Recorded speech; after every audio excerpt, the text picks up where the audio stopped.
Southern California ਤੋਂ ਆ ਰਹੀ ਹੈ। ਸਰੋਤਿਆਂ ਨੂੰ ਯਾਦ ਹੋਊਗਾ ਇੱਕ ਹਰਜੀਤ ਕੌਰ ਨਾਮ ਦੀ ਬੀਬੀ ਜਦੋਂ 73 ਸਾਲਾਂ ਦੀ ਡਿਪੋਰਟ ਕੀਤੀ ਗਈ ਸੀ ਇੱਥੋਂ ਬੇ ਏਰੀਏ ਤੋਂ, ਤੇ ਉਹ ਕਾਫੀ ਜਿਹੜਾ ਉਹਦਾ ਗਲੋਬਲੀ ਜਿਹੜਾ ਨਿਊਜ਼ ਆਈ ਸੀ ਵੀ ਦੇਖੋ ਇਹ ਇੰਨੇ ਸਾਲਾਂ ਤੋਂ ਰਹਿ ਰਹੀ ਸੀ, ਧੱਕਾ ਹੋਇਆ ਉਹਦੇ ਨਾਲ, ਤੇ ਸ਼ੈਕਲਸ ਲਾ ਕੇ ਉਹਨੂੰ ਡਿਪੋਰਟ ਕੀਤੀ ਗਈ ਹੈਗੀ ਆ।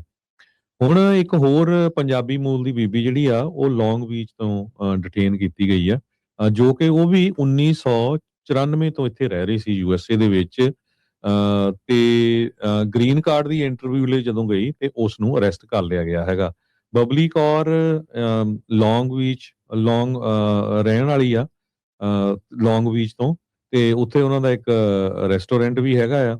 1994 ਤੋਂ ਕਹਿੰਦੇ ਭਈ ਲੌਂਗ ਬੀਚ ਦੇ ਵਿੱਚ Nataraj cuisine of India and Nepal ਇਹ ਨਾਮ ਦਾ ਜਿਹੜਾ ਰੈਸਟੋਰੈਂਟ ਆ ਉਹ ਰਨ ਕਰ ਰਹੀ ਆ, ਤੇ ਉਹਨਾਂ ਦੇ 3 ਬੱਚੇ ਆ। ਇੱਕ 34 ਸਾਲਾਂ ਦੀ ਬੱਚੀ ਜਿਹੜੀ ਆ, ਉਹਦੇ ਕੋਲ ਲੀਗਲ ਸਟੇਟਸ ਆ ਡਾਕਾ ਦੇ ਅੰਡਰ, ਤੇ ਉਹਦਾ 올ਡਰ ਬ੍ਰਦਰ ਤੇ ਸਿਸਟਰ ਜਿਹੜੇ ਦੋਨੋਂ ਸਿਟੀਜ਼ਨ ਆ, ਤੇ ਉਹਦੀ ਜਿਹੜੀ ਪਟੀਸ਼ਨ ਆ ਬਬਲੀ ਕੌਰ ਦੀ ਆਲਰੇਡੀ ਅਪਰੂਵ ਹੋ ਗਈ ਸੀ। ਤੇ ਉਹ ਜਦੋਂ ਇੰਟਰਵਿਊ ਦੇ ਲਈ ਗਈ ਗ੍ਰੀਨ ਕਾਰਡ ਦੇ ਲਈ, ਉੱਥੋਂ ਉਸ ਨੂੰ ਜਿਹੜਾ ਅਰੈਸਟ ਕਰ ਲਿਆ ਗਿਆ ਤੇ ਆਈਸ ਵਾਲੇ ਜਿਹੜੇ ਆ ਉਹ ਚੱਕ ਕੇ ਲੈ ਗਏ ਹੈਗੇ ਆ।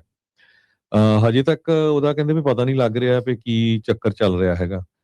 ਸੋ ਉਹਨਾਂ ਨੇ ਪਰਿਵਾਰ ਨੇ 1-2 ਵਾਰ ਗੱਲਬਾਤ ਤਾਂ ਕੀਤੀ ਹੈਗੀ ਆ, ਪਰ ਸੁਣਵਾਈ ਕੋਈ ਨਹੀਂ ਹੈਗੀ।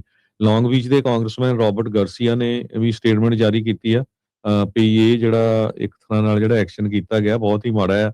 ਜਦੋਂ ਉਹ 94 ਤੋਂ ਇੱਥੇ ਰਹਿ ਰਹੀ ਸੀ ਤੇ ਉਹਦੀ ਹੁਣ ਗ੍ਰੀਨ ਕਾਰਡ ਦੀ ਇੰਟਰਵਿਊ ਸੀ, ਹੁਣ ਉਸ ਟਾਈਮ ਦੇ ਉੱਤੇ ਜਿਹੜਾ ਉਹਨੂੰ ਚੱਕ ਲਿਆ ਗਿਆ ਉਹਨਾਂ ਦਾ।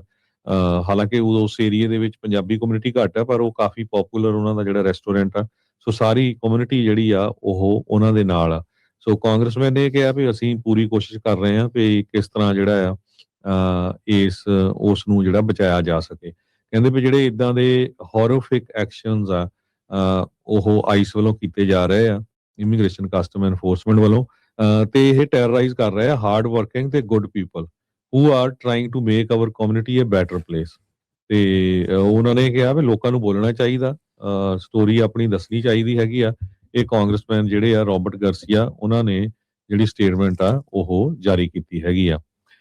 ਇਹਨੂੰ ਵੀ ਸੇਮ ਉਦਾਂ ਹੀ ਕਹਿੰਦੇ ਵੀ ਇੱਕ ਬੈਨ ਦੇ ਵਿੱਚ ਜਦੋਂ ਉੱਥੋਂ ਅਰੈਸਟ ਕੀਤਾ ਗਿਆ ਸੈਂਟਾ ਇਹਨਾਂ ਤੋਂ, ਜਿੱਥੇ ਇੰਟਰਵਿਊ ਸੀਗੀ, ਬੈਨ ਦੇ ਵਿੱਚ ਜਿੱਥੇ ਬੰਦੇ ਸੀਗੇ ਉਸ ਬੈਨ ਦੇ ਵਿੱਚ ਉਹਨਾਂ ਦੇ ਨਾਲ ਲਿਜਾਇਆ ਗਿਆ, ਤੇ ਉਹਦੇ ਵੀ ਹੱਥ ਪੈਰ ਜਿਹੜੇ ਆ ਉਹ ਉਹਨਾਂ ਦੇ ਚੇਨਾਂ ਲਾਈਆਂ ਹੋਈਆਂ ਸੀਗੀਆਂ।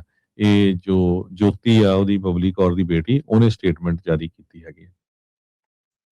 ਜੀ ਬਿਲਕੁਲ। ਤੇ ਹਰਜੋਤ ਸਿੰਘ ਜੀ, ਅਗਲੀ ਜਿਹੜੀ ਖਬਰ ਆ ਉਹ ਆ ਰਹੀ ਆ, ਉਹ